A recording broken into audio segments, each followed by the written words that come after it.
الحمد لله وحده والصلاة والسلام على من لا نبي بعده أما بعد فأعوذ بالله من الشيطان الرجيم بسم الله الرحمن الرحيم إلا تنصروه فقد نصره الله إذ أخرجه الذين كفروا ثاني اثنين إذ هما في الغار إذ يقول لصاحبه لا تحزن إن الله معنا وقال النبي صلى الله عليه وسلم لا ينبغي لقوم فيهم أبو بكر أن يؤمهم غيره أو كما قال صدق الله العظيم وصدق رسوله النبي الكريم ونحن على ذلك لمن الشاهدين والشاكرين. چلنی دھوپ میں بادل بن کر بات کرتا ہوں، چلنی دھوپ میں بادل بن کر بات کرتا ہوں، جس عنوان پر گولی چل جانے کا خدشہ ہو اس عنوان پر گھنٹوں مسلسل بات کرتا ہوں. ادھورے آدمی تو ادھورے ہوتے ہیں معاویہ، میں مکمل آدمی ہوں، مکمل بات کرتا ہوں. صدیق صدق و عشق کی دنیا کے تاجدار، صدیق صدق و عشق کی دنیا کے تاجدار، صدیق ہی سے رسم محبت ہے استوار. صدیق کو نکال دیں گر درمیان سے، توحید کو ملے نہ رسالت کو پھر قرار. انتہائی واجب الاحترام، قابل صد تعظیم و تکریم بھائی مفتی عبدالحق ملک صاحب دامت فیوزہم کے پرخلوص دعوت پر الحق اسلامک اکیڈمی کے پیج پر شان سیدنا صدیق اکبر رضی اللہ تعالی عنہ جیسے عظیم مقدس عنوان پر لب کشائی کرنے کا موقع ملا. سامعین ذی وقار، جس ہستی پر آج میں نے گفتگو کرنی ہے وہ ہستی بہت عظیم ہستی ہے، بڑی عظمت والی ہستی ہے، بڑی مبارک ہستی ہے. آغاز گفتگو مورخ کے ایک تاریخی جملے سے کرنا چاہتا ہوں.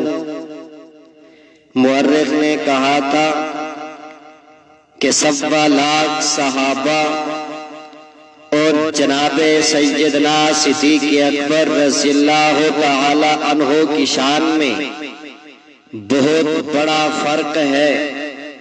وہ یہ کہ جس عروج اور بلندی پہ جا کے صحابہ کرام کے مقام کی انتہا ہو جائے تو پھر وہاں سے سیدنا صدیق اکبر رضی اللہ تعالی عنہ کے مقام و مرتبہ کی ابتدا ہوتی ہے.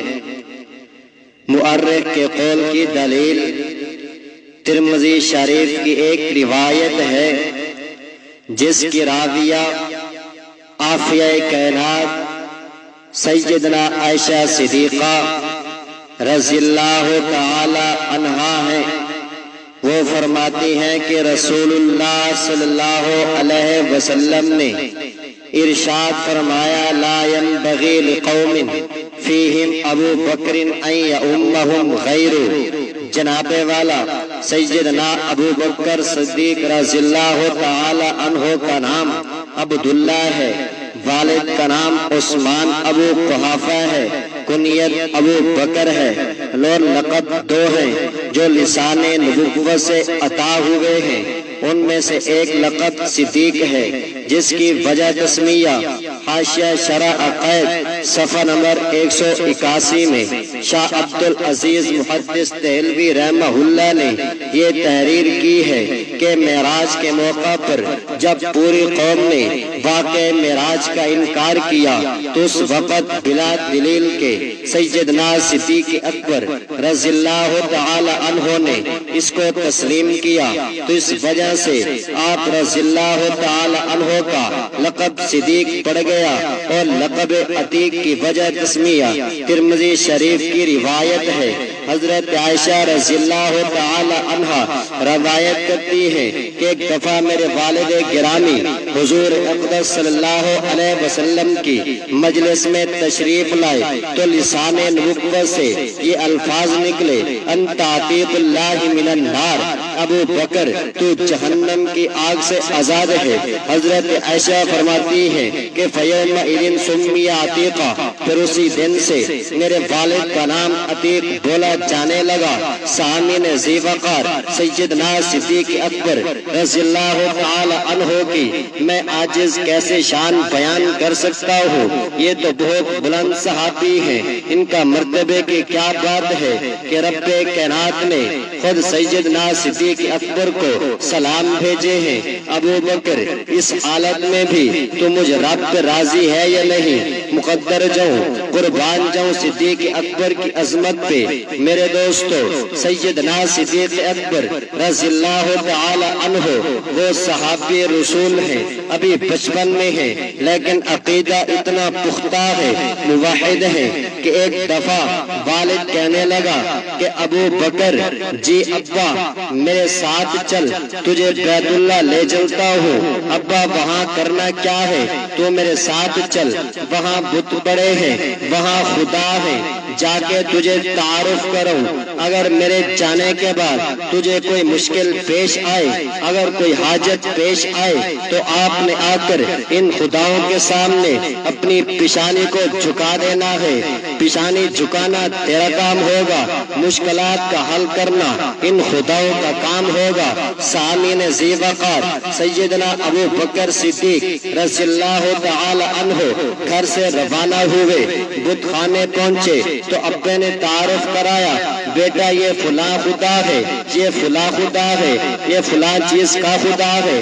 سیدنا صدیق اکبر نے سب سے پہلے خدا کو مخاطب کر کے حکم دیا کہ مجھے کھانا کھلاؤ، مجھے بھوک لگی ہے۔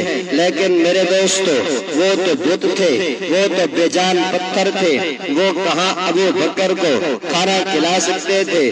سیدنا صدیق اکبر کے بار بار اصرار کرنے پر، جواب نہ آنے پر آپ کو غصہ آیا، یہ کیسا خدا ہے جو کھانا نہیں کھلا سکتا؟ تو یہ سر درد کا کیسے آرام دے گا؟ یہ کھانا نہیں کھلا سکتا، یہ بیٹے کیسے دے گا؟ یہ کھانا نہیں کھلا سکتا، یہ بیٹیاں کیسے دے گا؟ یہ کھانا نہیں کھلا سکتا، کائنات کیسے چلائے گا؟ تو آپ نے غصے میں آ کر اس بت کو اتنا مارا کہ ستیہ ناش کر دیا۔ جب والد نے دیکھا کہ حضرت ابو بکر نے تو خدا کی توہین کر دی ہے، عثمان ابو قحافہ نے سیدنا صدیق اکبر کو اتنا مارا کہ آپ دوڑتے جا رہے ہیں، پیچھے والد مارتا ہوا آ رہا ہے۔ حضرت ابو بکر کی رونے کی آواز حضرت ابو بکر کی والدہ حضرت سلمہ کے کانوں میں پڑی کہ میرے بیٹے کو کون مارتا ہوا آ رہا ہے۔ تڑپ کر گھر سے باہر آئیں کہ میرے اس لخت جگر کو، میرے عظیم بیٹے کو کون مارتا ہوا آ رہا ہے۔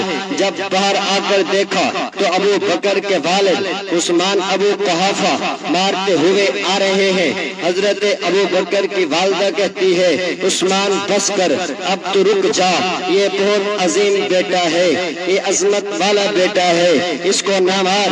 حضرت ابوبکر کے والد کہتے ہیں یہ بیٹا کیسے عظمت والا ہو سکتا ہے، یہ بیٹا کیسے شان والا ہو سکتا ہے، اس نے تو خداؤں کی توہین کر دی ہے، اس نے تو بتوں کو مار مار کے ستیہ ناش کر دیا ہے۔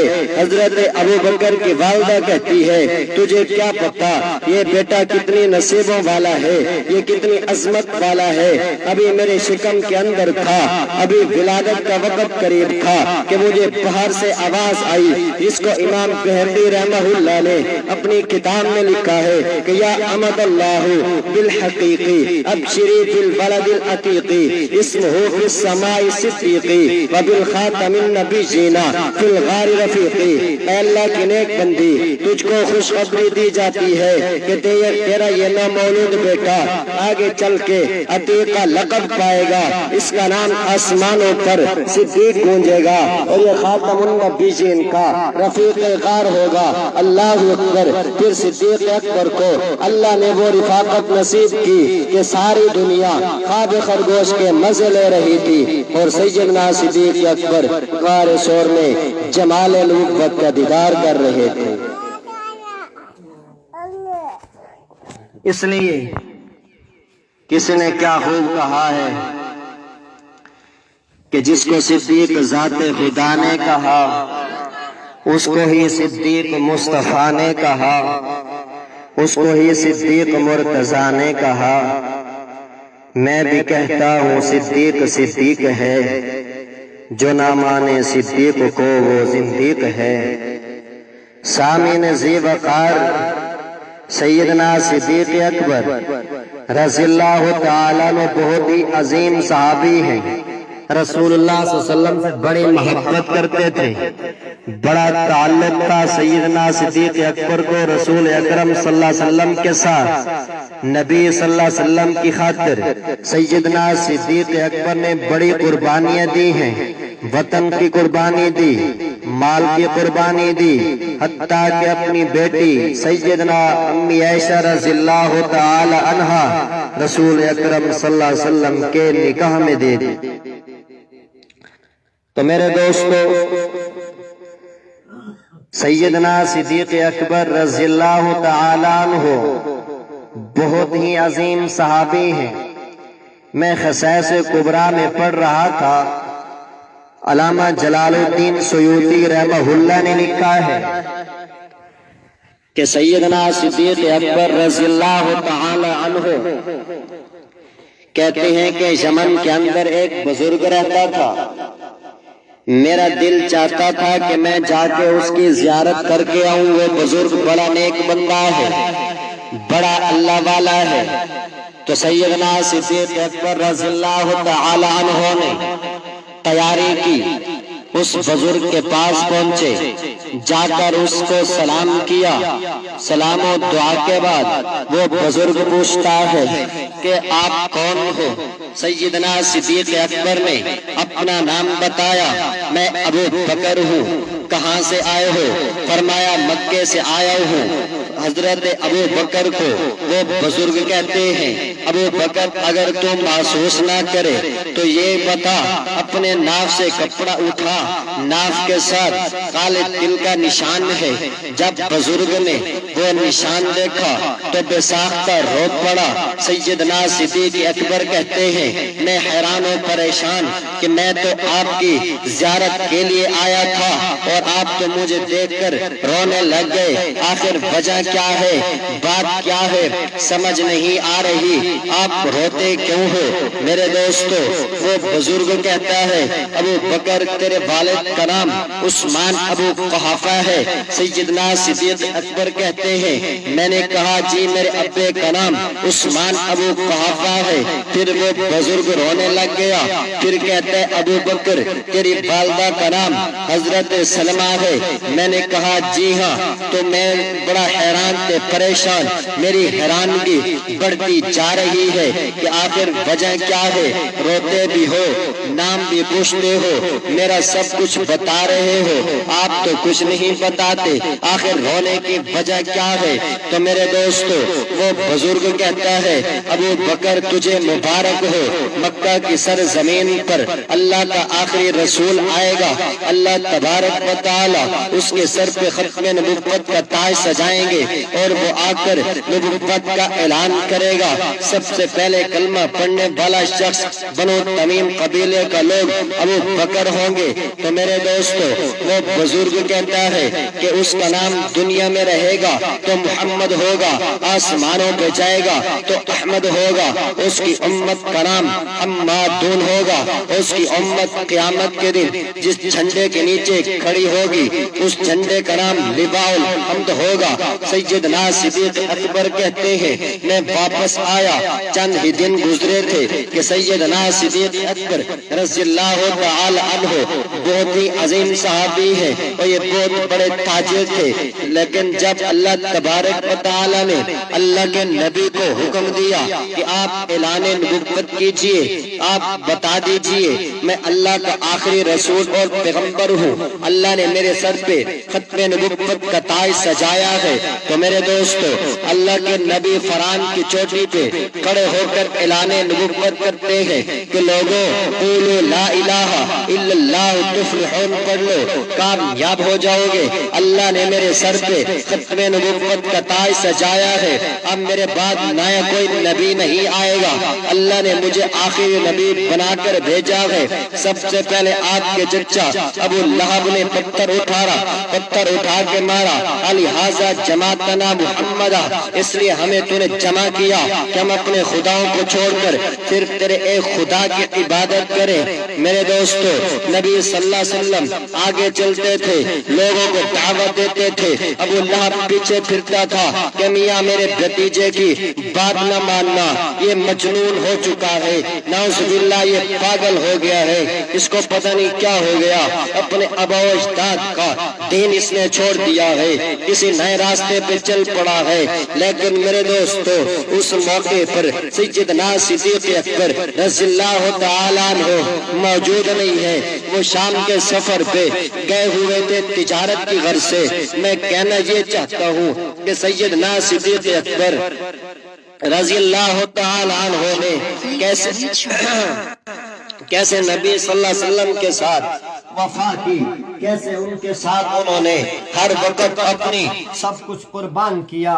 سیدنا صدیق اکبر رضی اللہ تعالی عنہ واپس آئے، صبح کپڑا لے کر اپنی دکان پر پہنچے کہ وہاں پہ گاہک لگے ہوئے ہیں، کاروبار چل رہا ہے۔ سیدنا صدیق اکبر رضی اللہ تعالی عنہ کو ایک بندہ کہتا ہے کہ حضرت آپ کو پتہ ہے کہ کل فرات کی چوٹی پر کیا واقعہ پیش آیا؟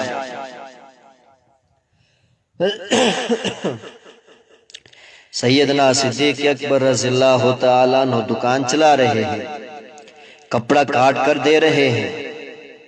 آپ نے پوچھا کیا واقعہ پیش آیا؟ تو وہ صاحب کہتے ہیں کہ خدیجہ کے گھر والے محمد نے کل نبوت کا اعلان کیا ہے، نبوت کا دعویٰ کیا ہے کہ میں اللہ کا آخری نبی اور رسول ہوں۔ سیدنا صدیق اکبر رضی اللہ تعالی عنہ نے جب یہ بات سنی کہ خدیجہ کے گھر والے محمد نے نبوت کا دعویٰ کیا ہے، فوراً دکان چھوڑ دی، گاہک چھوڑ دیے، دوڑتے ہوئے میرے آقا علیہ السلام کی خدمت میں حاضر ہوتے ہیں۔ اللہ کے نبی، میں نے سنا ہے کہ آپ نے نبوت کا اعلان کیا ہے کہ میرے بعد کوئی نبی نہیں آئے گا، اللہ نے مجھے آخری نبی بنا کر بھیجا ہے، آپ کے سر پہ رب کائنات نے ختم نبوت کا تاج سجایا ہے۔ اللہ کے نبی کہتے ہیں ہاں ابو بکر، اللہ نے مجھے نبی بنا کر بھیجا ہے۔ سیدنا صدیق اکبر کہتے ہیں اللہ کے نبی، اگر آپ کو اللہ نے نبی بنا کر بھیجا ہے، آپ کے سر پر ختم نبوت کا تاج سجایا ہے، تو میں محمد کا کلمہ پڑھ کر آپ کا غلام بننا چاہتا ہوں کہ واقعی اللہ نے آپ کو نبی بنا کر بھیجا ہے۔ یہ تو وہی صحابی ہے کہ جس نے بلا دلیل کے کلمہ پڑھا، سب سے پہلے کلمہ پڑھا اور نبی صلی اللہ علیہ وسلم کا صحابی بنا۔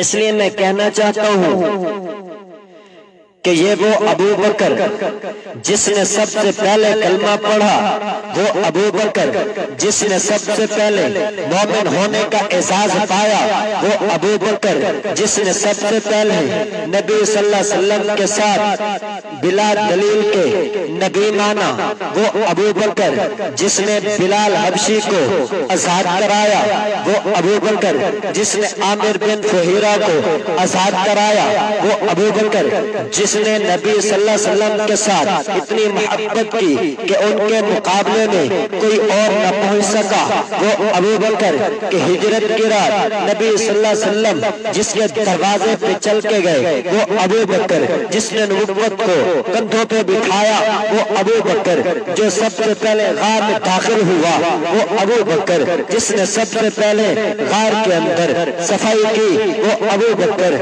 جس نے رسول اکرم صلی اللہ علیہ وسلم کو اپنی گود کے اندر سلایا، وہ ابو بکر جس نے رسول اکرم صلی اللہ علیہ وسلم کا دیدار کیا، وہ ابو بکر جس نے سب سے پہلے مسجد نبوی کی جگہ خریدی، وہ ابو بکر سیدنا میرے دوستو سیدنا صدیق اکبر رضی اللہ تعالیٰ عنہ کی عظمت میں میں قربان جاؤں کہ ان کی محبت رسول اکرم صلی اللہ علیہ وسلم کے ساتھ اتنی محبت تھی کہ میں کہنا چاہتا ہوں کہ نبی صلی اللہ علیہ وسلم کو سیدنا صدیق اکبر رضی اللہ تعالیٰ عنہ کے ساتھ اتنا پیار تھا، اتنی محبت تھی، اتنا اعتماد تھا کہ اتنا اعتماد ایک والد کو اپنے سگے بیٹے پر نہیں ہے جتنا ابو بکر پہ نبی صلی اللہ علیہ وسلم کو اعتماد تھا۔ تو میرے دوست، سیدنا صدیق اکبر رضی اللہ تعالیٰ عنہ تو وہ عظیم صحابی ہیں کہ جن کی صحابیت تو قرآن سے ثابت ہے، اذ یقول لصاحبہ لا تحزن ان اللہ معنا۔ اب جو ابو بکر کی صحابیت کا انکار کرے، جو نبی صلی اللہ علیہ وسلم کے ساتھ اتنی محبت کرتا ہو، وہ ان کی عظمت کا انکار کرے، جس کی بیٹی رسول اکرم صلی اللہ علیہ وسلم کے نکاح میں ہو، وہ اس کا انکار کرے، تو میرے خیال میں یہ پرلے درجے کا کافر تو ہو سکتا ہے مگر مسلمان نہیں ہو سکتا، اس لیے کہ میں نہیں کہہ رہا، قرآن کا فیصلہ ہے کہ ان کی صحابیت نص قطعی سے ثابت ہے۔ جو قرآن کا انکار کرے تو وہ بلا دلیل کے مسلمان ہو نہیں سکتا کہ اس نے قرآن کا انکار کیا۔ جس نے قرآن کا انکار کیا تو اس نے تو اللہ کے کلام کا انکار کیا، وہ کیسے مسلمان ہو سکتا ہے؟ تو اس لیے سامعین ذی وقار، آپ کی خدمت میں یہی عرض کرنا تھا کہ سیدنا صدیق اکبر رضی اللہ تعالی عنہ بڑے عظیم صحابی ہیں، ان کے عظمت کے، رفعت کے، شان و بلندی کے ڈنکے ہر چوک و چراغوں میں، ہر گلی کوچوں میں گونجنے چاہیے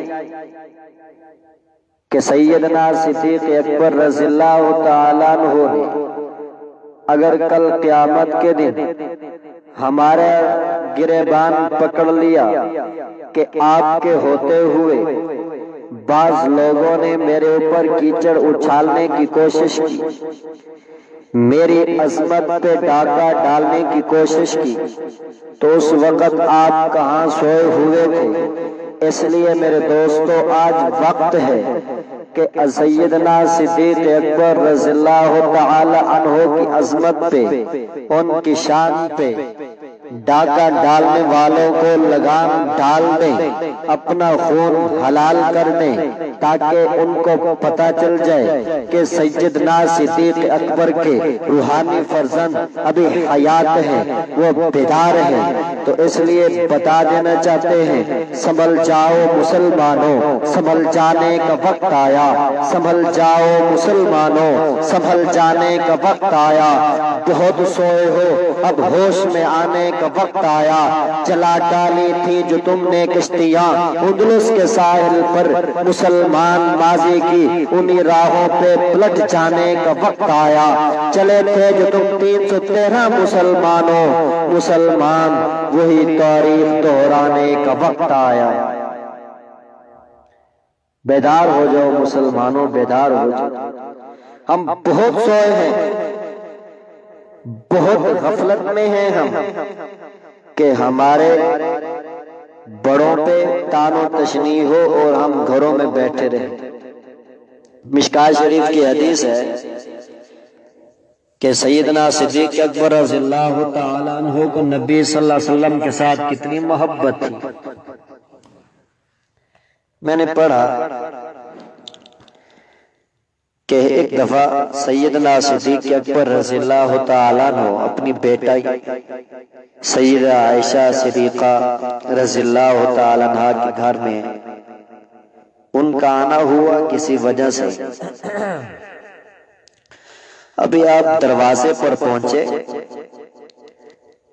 کہ اندر سے حضرت عائشہ کی آواز اونچی ہوئی اور سیدنا صدیق اکبر نے سن لی اور فوراً غصے ہو گئے کہ میری بیٹی ہو کر ابو بکر کی بیٹی ہو، پھر اس کا خاوند رسول اللہ ہو، پھر اس کے سامنے بیٹھ کر اتنی بلند آواز سے گفتگو، یہ تو بے ادبی ہے، کیونکہ اللہ نے قانون اتار دیا ہے، یا ایھا الذین آمنوا لا ترفعوا اصواتکم فوق صوت النبی، اے ایمان والو تم اپنی آوازوں کو پست کر لو، تمہاری آواز نبی کی آواز سے اونچی نہیں ہونی چاہیے۔ سیدنا صدیق اکبر نے دروازہ کھولا، جاتے ہوئے اپنی بیٹی کو تھپڑ مارنے کی کوشش کی۔ رسول اکرم صلی اللہ علیہ وسلم نے دیکھا ابو بکر غصے میں ہے، دوڑتے ہوئے آئے،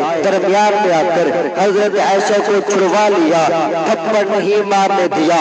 سیدنا صدیق اکبر غصے کی حالت میں دروازہ کھولتے ہوئے باہر چلے گئے۔ اسی بنیاد پر کئی دن اپنی بیٹی سیدنا عائشہ صدیقہ رضی اللہ تعالی عنہا کے گھر نہیں آئے کہ میری بیٹی ہو کر پھر اپنے خاوند کے سامنے جو وقت کا نبی ہو اتنی اونچی آواز سے بولے، قطعاً برداشت نہیں ہے۔ بیٹی نے اونچی آواز سے بولا، حالانکہ محدثین نے لکھا ہے تو بات بھی آپس میں محبت کی ہو رہی تھی، گفتگو ہو رہی تھی، مذاق ہو رہا تھا، تو میاں بیوی کے درمیان بے تکلفی ہوتی ہے، تو لیکن سیدنا صدیق اکبر کو اتنی محبت تھی نبی صلی اللہ علیہ وسلم کے ساتھ کہ اپنی بیٹی کا اونچا بولنا بھی پسند نہیں تھا۔ ایک دفعہ اپنے والد عثمان ابو قحافہ کو، ابھی وہ مسلمان نہیں ہوئے تھے، انہوں نے نبی اکرم صلی اللہ علیہ وسلم کی شان میں کوئی نازیب الفاظ کہے، سیدنا صدیق اکبر نے تھپڑ مارا اپنے والد کو، تو شکایت پہنچی رسول اکرم صلی اللہ علیہ وسلم کی خدمت میں کہ ابو بکر نے تو اپنے والد کی بے حرمتی کر دی ہے، ان کی نافرمانی کر دی ہے۔ اللہ کے نبی نے سیدنا صدیق اکبر کو بلوایا، پوچھا کہ ابو بکر کیا وجہ ہے؟ کہا اللہ کے نبی اس وقت اگر میرے ہاتھ میں تلوار ہوتی میں اپنے والد کا سر قلم کر دیتا، آپ کی شان میں کوئی گستاخی کرے مجھے قطعاً برداشت نہیں ہے۔ تو میرے دوستو، اتنی محبت کرنے والا صحابی یہ وہی ہو سکتا ہے کہ جو دوست ہوتے ہیں دشمن اتنی محبت نہیں کیا کرتے، دشمن کا رشتہ اللہ تبارک و تعالی حضرت نبی علیہ السلام کے ساتھ نہ کرواتے۔ اگر ابو بکر منافق ہوتا تو رسول اکرم صلی اللہ علیہ وسلم اپنے مسلح کا وارث نہ بناتے۔ ابو بکر نعوذ باللہ اگر منافق ہوتے تو نبی صلی اللہ علیہ وسلم سیدنا صدیق اکبر رضی اللہ تعالی عنہ کے پیچھے نمازیں نہ پڑھتے۔ حضرت ابو بکر صدیق نعوذ باللہ اگر منافق ہوتے تو خلیفۃ الرسول خلیفہ بلا فصل نہ بنتے۔ تو میرے دوستو اپنے اذہان کو ہم صاف کریں، سیدنا صدیق اکبر رضی اللہ تعالی عنہ کی محبت اپنے دل میں جگہ دے۔ اگر سیدنا صدیق اکبر کی محبت کے چراغ ہم نے اپنے دل میں روشن کر دیے تو میرے دوستو یاد رکھو قیامت کا دن ہوگا، حوض کوثر پر رسول اکرم صلی اللہ علیہ وسلم بھی ہوگے، اور سیدنا صدیق اکبر کے ہاتھوں سے حوض کوثر کیسے پیئیں گے جب ان کا بغض ہمارے سینے میں ہوگا۔ سیدنا صدیق اکبر رضی اللہ تعالی عنہ نے نبی اکرم صلی اللہ علیہ وسلم کی خاطر بے شمار قربانیاں دی ہیں۔ سارے صحابہ سچے تھے، سارے صحابہ صادق تھے، ہر صحابی کی اپنی خوشبو ہے، ہر صحابی کا الگ مقام و مرتبہ ہے، لیکن سیدنا صدیق اکبر کا جو مقام ہے، جو مرتبہ ہے، توجہ کرنا، اہل سنت والجماعت کا عقیدہ بتانے لگا ہوں کہ اہل سنت والجماعت احناف دیوبند کا یہ عقیدہ ہے کہ سیدنا صدیق اکبر بعد الانبیاء افضل البشر ہے۔ انبیاء سارے افضل، ان کے بعد جو کائنات میں سب سے افضل ترین شخص ہے تو وہ ابو بکر ہے۔ سیدنا صدیق اکبر رضی اللہ تعالیٰ عنہ نے نبی صلی اللہ علیہ وسلم کی دین کی خاطر اتنی مار کھائی کہ لوگوں نے مار مار کر بے ہوش کر دیا۔ برادری والے آئے، دیکھا ابو بکر بے ہوش پڑا ہے، بڑا غصہ آیا، انہوں نے اعلان کر دیا اگر ابو بکر اسی حالت میں وفات پا گئے تو ہم قصاص لیں گے۔ میرے دوستو سیدنا صدیق اکبر رضی اللہ تعالی عنہ کو لے کر گھر گئے۔ آپ کو شام کے وقت جب ہوش آیا تو کیا دیکھتے ہیں، پوری برادری کھڑی ہے، والدہ سرہانے بیٹھی ہے، کہتے بیٹا میں نے تیرے لیے کچھ غذا بنائی ہے، غذا کھا۔ سیدنا صدیق اکبر نے جیسے ہی آنکھ کھولی سب سے پہلے یہی ارشاد فرمایا میرے محبوب کا کیا حال ہے۔ برادری نے کہا چلو میاں یہ تو بے وقوف نعوذ باللہ پاگل بن چکا ہے، اسی کی خاطر اب اس نے مار کہی ہے، ہوش آنے کے بعد بھی پھر نام اسی کا لے رہا ہے۔ برادری چلی گئی، والدہ سرہانے بیٹھی ہے، بیٹا میں نے غذا بنائی ہے، دوا بنایا ہے، کچھ کھا، جان میں طاقت آئے گی، پھر جا کے اپنے محبوب کا دیدار بھی کرانا۔ سیدنا صدیق اکبر کہتے ہیں اماں نہ غذا نہ دوا، بس دیدار مصطفیٰ۔ میرے دوستو سیدنا صدیق اکبر رضی اللہ تعالیٰ عنہ کو اللہ نے ایسی مماثلت عطا کی ہے، رسول اکرم صلی اللہ علیہ وسلم کے ساتھ کہ یہ اعزاز کسی اور کو نہیں مل سکا۔ سیدنا صدیق اکبر وہ عظیم صحابی ہیں کہ ان کا خاندان پورا نبی صلی اللہ علیہ وسلم کا صحابی ہے۔ آپ کے والد کا نام عثمان ابو قحافہ ہے، رسول اکرم صلی اللہ علیہ وسلم کے صحابی ہیں۔ آپ کی اماں کا نام حضرت سلمہ ہے، رسول اکرم صلی اللہ علیہ وسلم کی صحابیہ ہے۔ آپ کے بڑا بیٹا حضرت عبد الرحمن ابو بکر کا بیٹا ہے، محمد کا صحابی ہے۔ آپ کا چھوٹا بیٹا عبداللہ ابو بکر کا بیٹا ہے، محمد کا صحابی ہے۔ آپ کی بڑی بہن حضرت ام فروہ حضرت ابو بکر کی بہن ہے، محمد کی صحابیہ ہے۔ اسی طرح آپ کی بڑی بیٹی حضرت اسما حضرت ابو بکر کی بیٹی ہے، محمد کی صحابیہ ہے۔ آپ کی چھوٹی بیٹی سیدہ عائشہ رضی اللہ تعالی عنہا کی تو کیا کہنے، وہ تو رسول اکرم صلی اللہ علیہ وسلم کا حرم ہے۔ تو اللہ نے یہ اعزاز، یہ شان سیدنا صدیق اکبر رضی اللہ تعالی عنہ کو عطا کی ہے کہ آپ کا پورا خاندان نبی صلی اللہ علیہ وسلم کا صحابی ہے۔ اور سیدنا صدیق اکبر رضی اللہ تعالی عنہ کو اللہ نے وہ مماثلت عطا کی ہے۔ میں عرض کر رہا تھا کہ باقی صحابی اس مقام کو نہیں پہنچ سکے۔ مثلا حضور اکرم صلی اللہ علیہ وسلم کی عمر 63 سال، سیدنا صدیق اکبر کی عمر بھی 63 سال۔ حضور اکرم صلی اللہ علیہ وسلم کو وفات سے 15 دن پہلے بخار آیا، سیدنا صدیق اکبر کو بھی وفات سے 15 دن پہلے بخار آیا۔ سیدنا نبی علیہ السلام کو پہلے سر میں درد ہوا، سیدنا صدیق اکبر رضی اللہ تعالی عنہ کو بھی پہلے سر میں درد ہوا۔ نبی صلی اللہ علیہ وسلم کو جس چارپائی پہ لٹایا گیا، اسی چارپائی پر ابو بکر کو لٹایا گیا۔ میرے دوستو، حضور اکرم صلی اللہ علیہ وسلم کا جنازہ جس چارپائی پر گیا، اسی چارپائی پہ ابو بکر کا جنازہ گیا۔ جو چادر حضور اکرم صلی اللہ علیہ وسلم پر ڈالی گئی، وہی چادر سیدنا صدیق اکبر رضی اللہ تعالی عنہ پر ڈالی گئی۔ تو میرے دوستو، سیدنا صدیق اکبر رضی اللہ تعالی عنہ کو وہ مماثلت اللہ نے عطا کی ہے کہ جو باقی صحابہ نہیں پا سکے۔ تو بس میں یہی کہنا چاہتا ہوں کہ سیدنا صدیق اکبر رضی اللہ تعالی عنہ کی عصمت کے ڈنکے ہر سو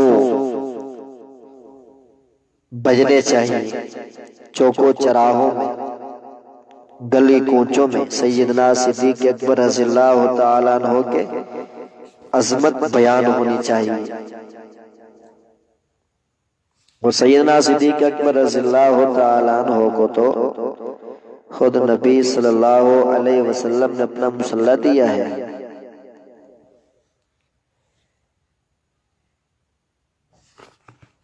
وفات سے 2 روز پہلے، نبی صلی اللہ علیہ وسلم کی وفات سے 2 روز پہلے سیدنا صدیق اکبر رضی اللہ تعالی عنہ ظہر کی نماز پڑھا رہے تھے۔ حضور صلی اللہ علیہ وسلم کی طبیعت نے مسجد کی طرف رجوع کیا کہ میں جا کے نماز پڑھاں۔ حضرت علی اور حضرت عباس رضی اللہ عنہ کے کندھوں پر سہارا لیتے ہوئے جماعت میں تشریف لے آئے۔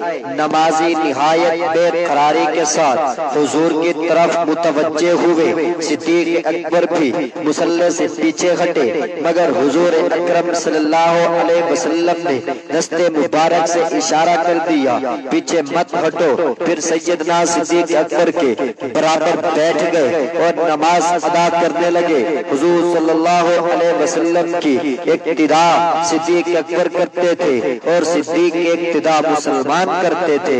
یہ پاک نماز اسی طرح مکمل ہو گئی تو حضور صلی اللہ علیہ وسلم حجرہ عائشہ میں تشریف لے گئے۔ تو میرے دوستو، ہمارے انتہائی مخلص مربی دوست مفتی عبدالحق ملک صاحب دامت فیوزہم نے ایک سلسلہ جوڑا ہے۔ دعا ہے کہ اللہ تبارک و تعالی حضرت کی محنت جد و جہد اپنی بارگاہ میں قبول و منظور فرمائیں، اور اس کا ان کو اللہ نعم البدل عطا فرمائے کہ حضرت بڑی محنت کر رہے ہیں، اور الحمدللہ حضرت سے 2-3 سال سے میرا مسلسل رابطہ ہے، بہت ہی عمدہ ساتھی ہیں۔ تو اب انہوں نے پچھلا جو بیان ہوا عقیدہ ختم نبوت کے حوالے پہ ہوا تھا الحق اسلامک پیج پر، تو اب انہوں نے اگلا سٹیپ جو ہے سیدنا صدیق اکبر رضی اللہ تعالیٰ عنہ کا رکھا۔ مماثلت ہوئی کہ رسول اکرم صلی اللہ علیہ وسلم کی محبت سیدنا صدیق اکبر کے ساتھ کافی تھی، تو اس وجہ سے مناسبت اور رابطہ ہے آپس میں۔ پہلے عقیدہ ختم نبوت بیان ہوا، چلو اب شان سیدنا صدیق اکبر بھی بیان ہو جائے۔ اگلا جو ان کا لائحہ عمل ہوگا وہ خود کریں گے۔ تو اب انہوں نے الحق ویفر ایک ادارہ ابھی تشکیل دیا ہے کہ جس کا مقصد اغراض و مقاصد جس کے یہ ہے کہ جو یتیم ہیں، بیوہ عورتیں ہیں، تاکہ ان کی امداد ہو سکے، ان کے بچوں کے تعلیمی اخراجات جو ہیں وہ الحق اسلامک ویلفیئر کے ادارے کے تحت وہ ادا کر سکیں۔ تو اس لیے میرے دوستو، شان سیدنا صدیق اکبر رضی اللہ تعالیٰ عنہ تو کیا، سبحان اللہ، کہ نبی صلی اللہ علیہ وسلم نے چندہ مانگا، ابو بکر نے پورا گھر کا سامان لا کر رکھ دیا، اور دیواروں پہ بھی ہاتھ پھیرنے کی کوئی سوئی بھی باقی نہ رہ جائے۔ تو آپ حضرات جتنا ہو سکے